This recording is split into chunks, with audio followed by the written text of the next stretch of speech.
There are two kinds of 3 a.m. texts, drunk dials and the kind that make you wish you were dead. Guess which one I got. Before we dive deeper into this story, I have one small request. Please subscribe, drop a like, comment, and hit that hype button to boost this channel so more people can discover these incredible Reddit stories. My name is Elliot Graves, but everyone calls me Eli. I'm 43, own a boat repair business down at the marina in Millbrook, Maine, and until 3 hours ago, I thought I had a decent marriage. Shows what I know about anything. The phone buzzed on my nightstand like an angry wasp. Vanessa wasn't in bed, hadn't been for the past week, claiming she was working late on some big real estate deal. Right. The only thing she was dealing was herself, apparently. I squinted at the screen. I'm at the Harborview Hotel with Damien. If you care, prove it. Damien Kemp, the crypto entrepreneur with the Tesla and the ego the size of Texas. I'd met him at a few of Vanessa's work parties, the kind of guy who wore designer jeans to a barbecue and talked about disrupting industries while drinking craft beer that cost more than my lunch. My fingers moved before my brain caught up. Proven, I don't. But here's the thing about being married to someone for 12 years. You learn their patterns. Vanessa never did anything without an audience. This wasn't just about the affair. This was about humiliation. She wanted me to come running, to make a scene, to give her ammunition for the divorce she was probably already planning. Instead, I did something she'd never expect from her simple boat mechanic husband. I got smart. I grabbed my laptop and pulled up the contact info I'd saved from Damien's business card. Found his wife on social media in about 30 seconds. Samantha Kemp, stunning brunette with a law degree and zero tolerance for bullshit, based on her posts about cheating politicians and corrupt CEOs. I forwarded Vanessa's text to Samantha with a simple message. Thought you should know where your husband is tonight. The Harborview Hotel, room 237. My wife was kind enough to provide details. Then I made coffee and waited. 20 minutes later, my phone exploded with notifications. Videos, photos, angry voices echoing across the hotel parking lot. Samantha had arrived like a hurricane in heels, dragging both Damien and Vanessa out of the hotel room and into the night air where half the town could see them. You pathetic piece of garbage. Samantha's voice carried clearly in the video someone had already posted to Facebook. And you. She turned to Vanessa, who was clutching a hotel robe. I hope he was worth your marriage, you home-wrecking witch. I saved the video and poured another cup of coffee. The comments were already rolling in. Millbrook was a small town, and gossip traveled faster than wildfire. But this was just the beginning. See, while Vanessa thought she was married to a simple guy who fixed boats for a living, she'd forgotten a few key details about her husband. Like how I'd spent 8 years in the Marines before coming home to run the family business, or how I'd installed our smart home security system myself, complete with cameras she didn't know about, or how I knew every secret in this town, because people talk when they think you're not listening. I pulled up our home security app and started scrolling through the past month's footage. What I found made my coffee taste like ash. Vanessa bringing Damien to our house, multiple times, using our bed, our kitchen, our living room like their personal love nest, but worse than that, her friends helping her. Trina Morrison, her best friend and local Instagram influencer, standing watch. Maddie Chen from the real estate office, providing alibis and cover stories. They'd all been laughing at me. The dumb husband who worked with his hands while his wife played house with her crypto prince. I screenshotted everything, saved every video, documented every betrayal with the methodical precision that had made me good at fixing engines. Because engines were logical. When something broke, you found the problem and you fixed it.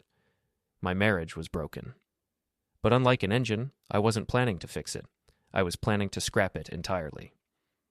My phone buzzed again. This time it was Big Mike, my marina manager and the closest thing I had to a best friend.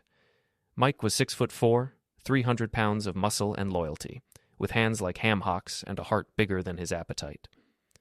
Dude, you seeing this shit on Facebook? Isn't that your wife getting dragged out of the Harborview? Yeah, Mike, that's my wife. Want me to come over? I got beer and a willingness to help you key someone's car. I smiled for the first time in hours. Not yet, buddy, but keep your calendar clear. We're going to be busy. Because here's what Vanessa and her friends didn't understand about small-town Maine. Reputation was everything. And once you lost it, you couldn't buy it back with all the cryptocurrency in the world. I opened a new document on my laptop and started typing. Project Checkout, I labeled it, because if Vanessa wanted to play games, I'd show her what happened when you messed with someone who actually knew the rules. The sun was starting to rise over Millbrook Harbor, painting the sky the color of revenge. I had work to do. The marina was my sanctuary, my kingdom of rust and rope and the honest smell of diesel fuel. I'd inherited Graves Marine from my father, and over the past 15 years, I'd built it into the most successful boat repair operation on the coast. We handled everything from weekend fishing boats to million-dollar yachts, and our client list read like a who's who of New England money. More importantly, we had security cameras everywhere. Morning, boss. Big Mike was already at work when I arrived at 7 a.m., wrestling with the engine of a 40-foot Chris Craft. You look like hell. Feel worse. I unlocked my office and gestured for him to follow. But I've got a project that might cheer us both up. I showed him the videos from our home security system, watching his face darken with each clip. Mike had been at my wedding, had barbecued with Vanessa dozens of times, had always treated her like family.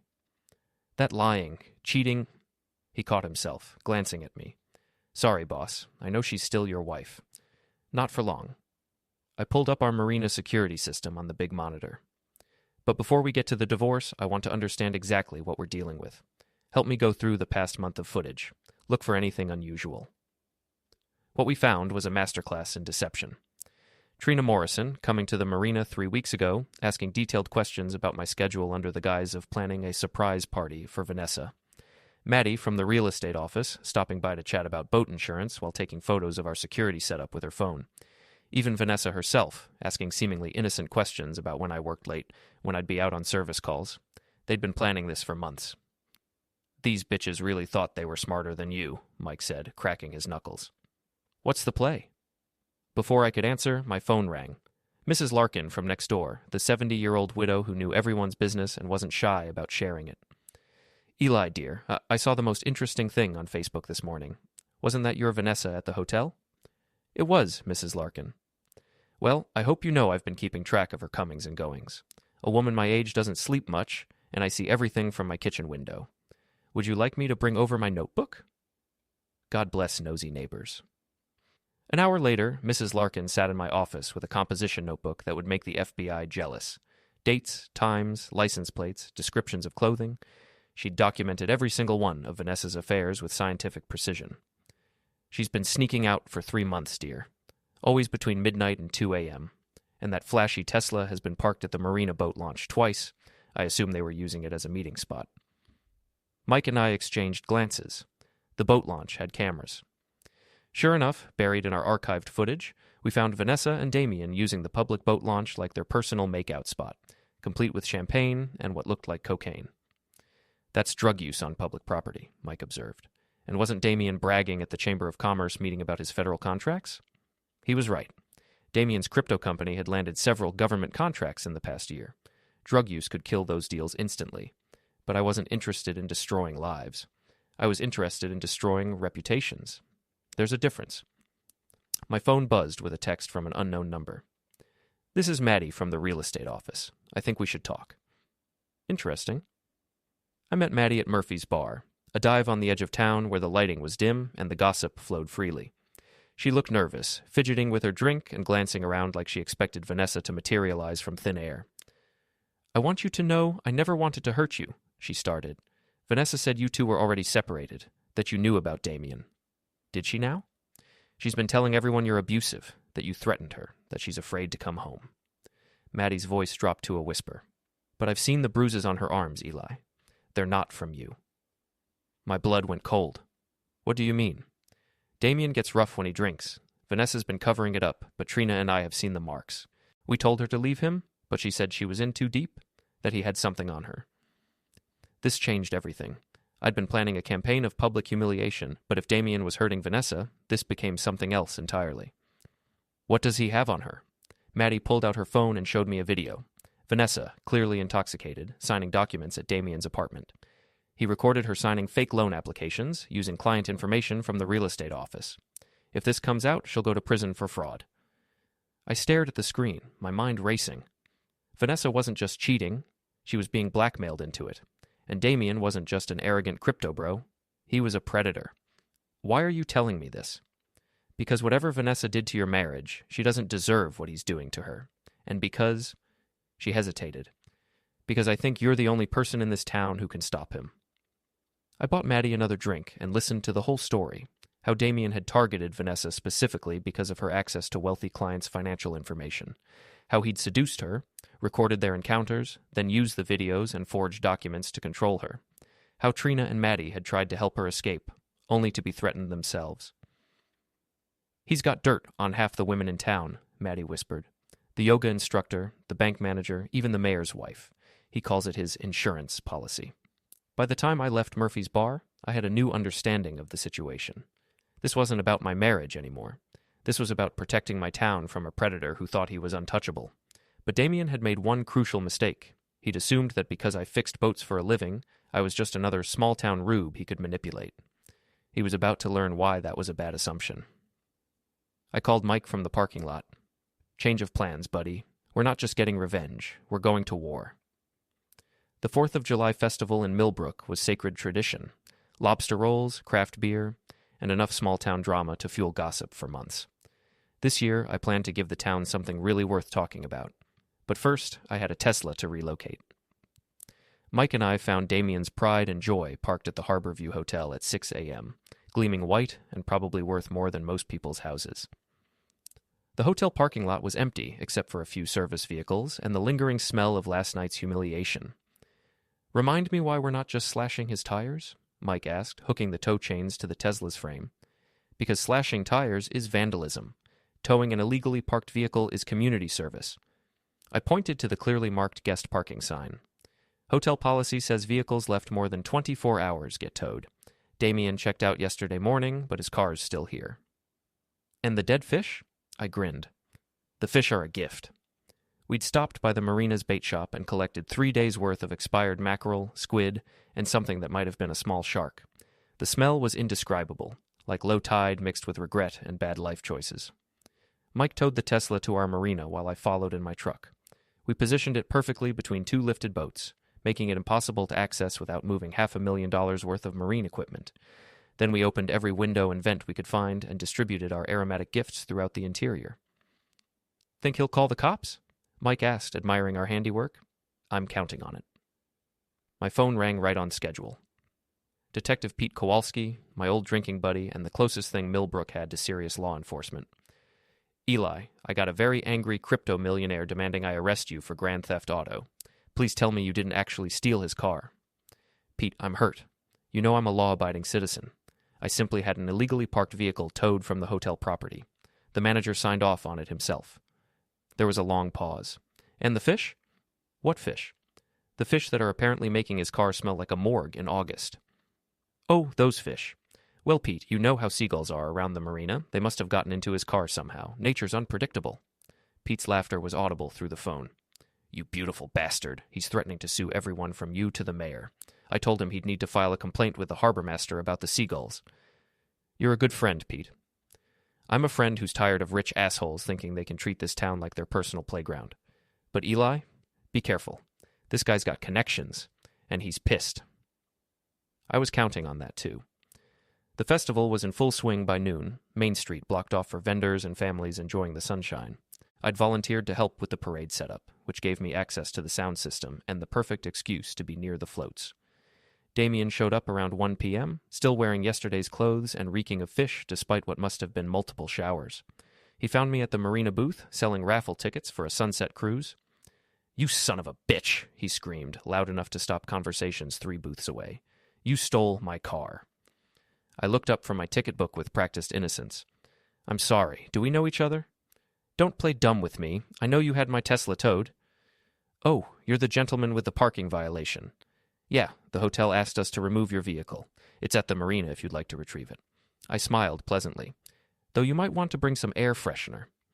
He lunged forward, but Big Mike appeared from nowhere, all 300 pounds of him stepping between us like a friendly mountain. "Problem here, boss?" Mike's voice was casual, but his hands were the size of dinner plates. Damien looked up at Mike, then back at me, his face red with rage and humiliation. Half the festival was watching now, phones out, recording everything. "This isn't over," he hissed. "I certainly hope not," I replied. "The afternoon's just getting started." What Damien didn't know was that I'd spent the morning preparing a special addition to the parade.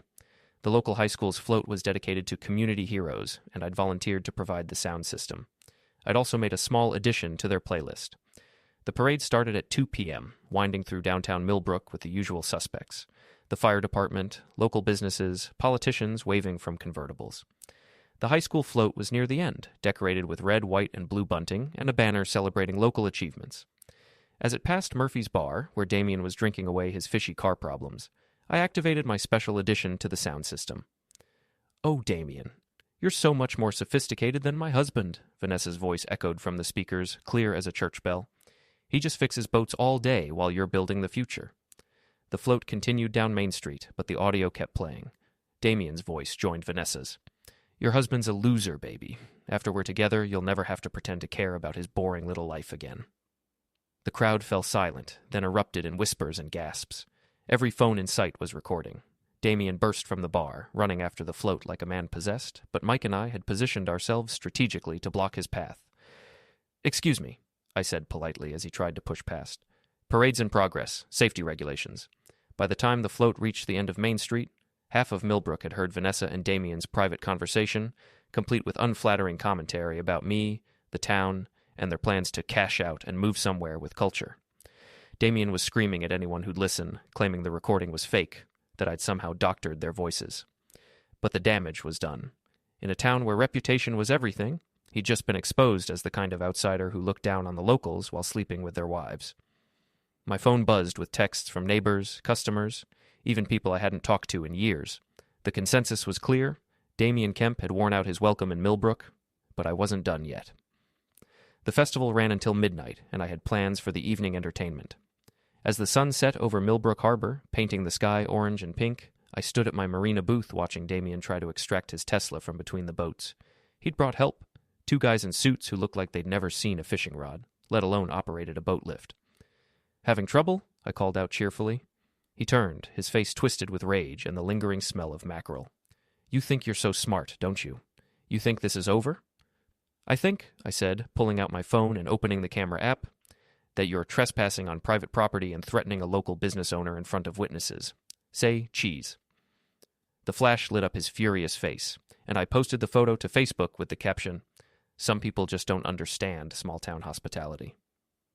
Within minutes, the comments started rolling in. The whole town had seen the parade, heard the recordings, and formed their opinions. Damien Kemp had gone from mysterious crypto entrepreneur to public enemy number 1 in the span of 6 hours. And I was just getting warmed up. The Harborview Hotel's summer gala was Millbrook's social event of the season, where the town's elite gathered to see and be seen while pretending to care about local charities.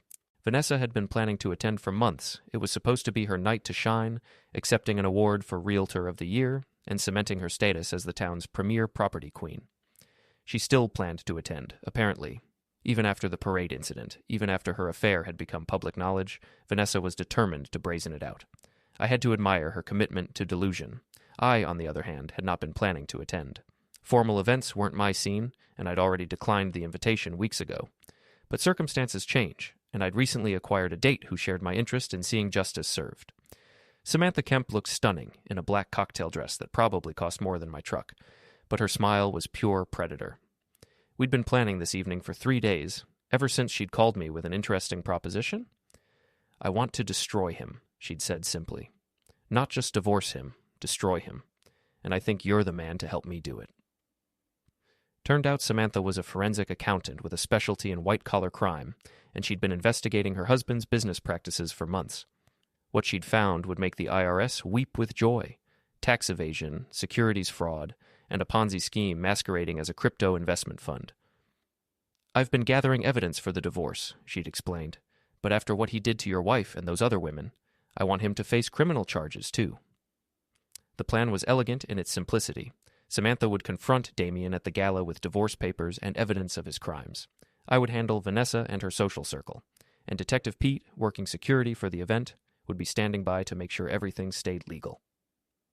We arrived at the hotel fashionably late. Samantha's arm linked through mine as we walked through the lobby.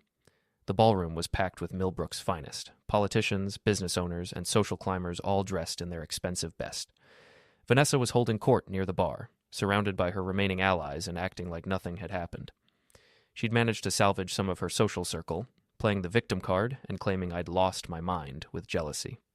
She looked beautiful in a red dress I'd bought her for our anniversary, her blonde hair perfectly styled and her smile camera-ready. Damien stood beside her in a rented tuxedo, playing the supportive boyfriend despite the lingering smell of fish that no amount of cologne could completely mask. He'd managed to retrieve his Tesla, but the interior was a total loss. He'd been driving a rental for the past week. "Showtime," Samantha murmured as we approached the bar. "Eli." Vanessa's voice was bright and fake as plastic flowers. "I didn't expect to see you here, and with company." Her eyes narrowed as she recognized Samantha. "Vanessa, you look lovely. Red was always your color, matches your personality perfectly." Damien stepped forward, puffing up like an angry rooster. "You've got some nerve showing up here after the stunt you pulled at the parade." "What stunt?" I asked innocently.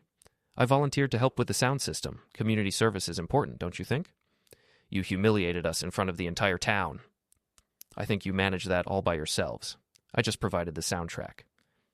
Samantha chose that moment to step forward, her smile sharp enough to cut glass.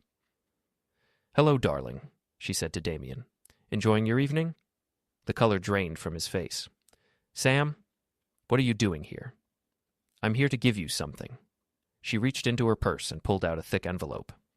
"Divorce papers, and a few other documents I thought you might find interesting." The conversation around us had stopped, other guests sensing drama and moving closer to watch. Vanessa looked confused, glancing between Samantha and Damien like she was missing something important. "You can't be serious," Damien stammered.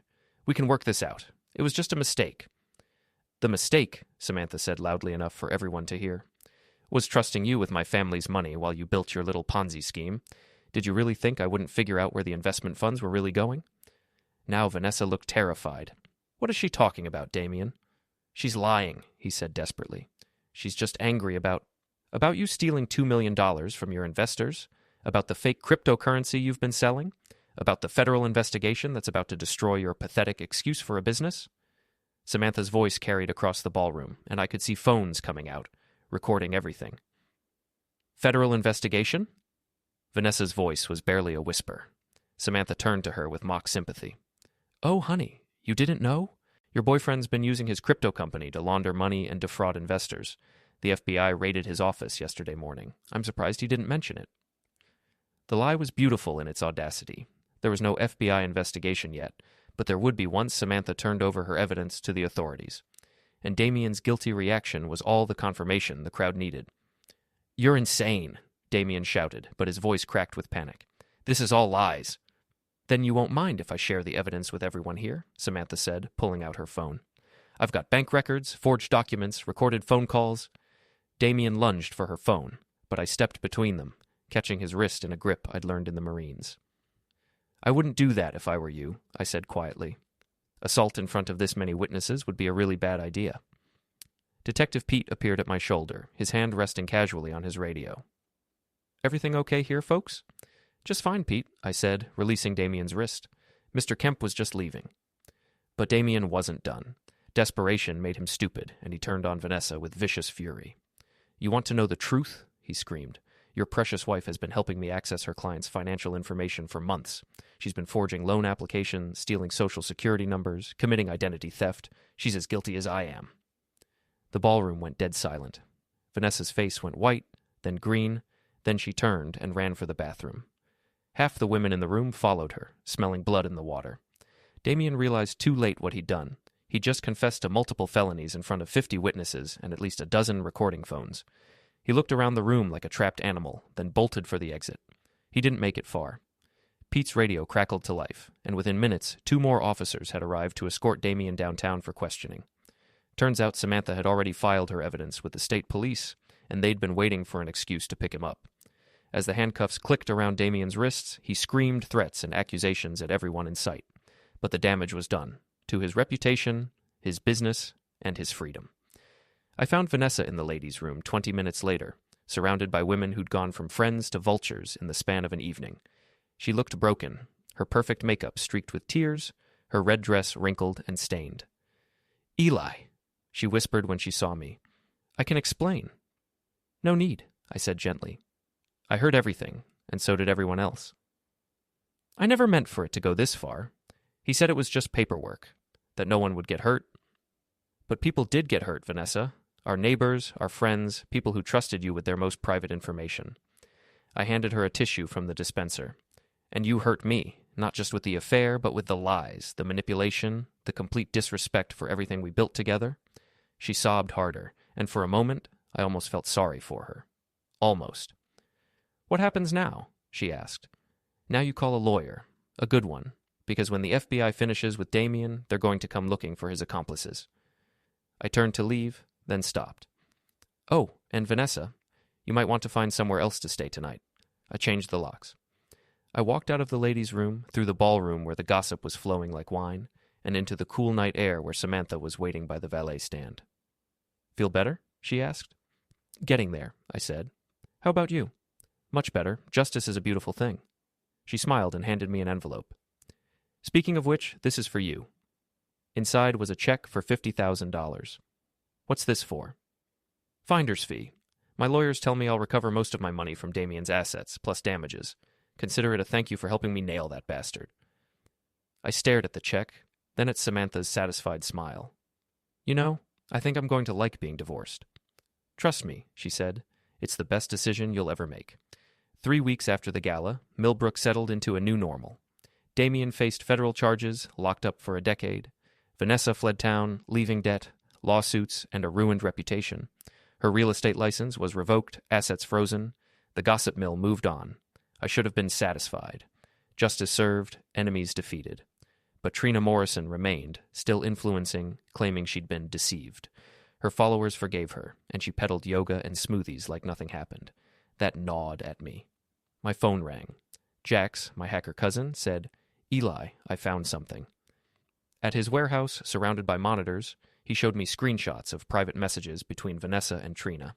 Trina encouraged the affair, pushed Vanessa to leave me, and documented everything for blackmail. She'd also sold gossip to blogs, fueling town drama. She planned to extort Damien, Jax said, showing messages demanding money. Bank records prove she profited from gossip. I scrolled, seeing Trina's web of manipulation. "Can you prove it?" Jax grinned. Screenshots, bank records, recorded calls where she brags about wrecking lives. "Get into her social media," I said. "Done," he replied. We crafted Trina's digital downfall. I wrote a confession in her voice, detailing blackmail and betrayal, backed by screenshots and records. Jax compiled a video. Security footage of Trina aiding Vanessa, cruel messages, calls laughing at ruined lives. At 8 p.m. Friday, we posted it on Trina's Instagram, Facebook, and TikTok. Her 50,000 followers saw the truth. By 9 p.m., local news picked it up. By 10 p.m., it trended on Twitter. By midnight, Trina was a viral pariah. At 1 a.m., Trina called, sobbing. "Eli, someone hacked me. They're posting lies." "Terrible," I said. "Called the police?" "They say it's true, not hacking." "I'm ruined. Sponsorship's gone. Followers hate me. I'm evicted." "Karma's harsh," I replied. "You ruined lives for profit." I hung up. Next morning, I checked boats at my marina. The sun rose over Millbrook Harbor, painting the water gold. Big Mike grinned, servicing an engine. Trina got destroyed online. Blackmail gossip. She's done. "Missed that," I lied. "Business is up," he said. "People trust Graves Marine for honesty." My client list grew 30% post-gala. I'd hired 2 mechanics to keep up. My phone buzzed. Samantha. "Nice work on Trina. Dinner to celebrate?" "Somewhere with good wine," I texted back. "I'm buying." Walking through the marina, I reflected. I'd lost Vanessa but gained self-respect. I'd lost a marriage but won a community's trust. I was Elliot Graves, not just a boat mechanic, but a man who fixed problems and delivered justice. Detective Pete called, laughing. "FBI wants to interview you about Damien's fraud. You're a hero." "No medals," I said. "Just a beer and a clean conscience." "Murphy's tonight?" "Got a date," I replied. "A date? Damn, Eli, you move fast." I watched seagulls bicker over a fish. Vanessa was starting over somewhere. Damien was in a cell. Trina was packing her ruined life. I was here, in my town, running my business, planning my future. "No, Pete," I said, smiling. "I'm not wasting time." The end, don't forget to hit like, subscribe, and turn on the bell so you don't miss the next story. Write in the comments from which city you are watching.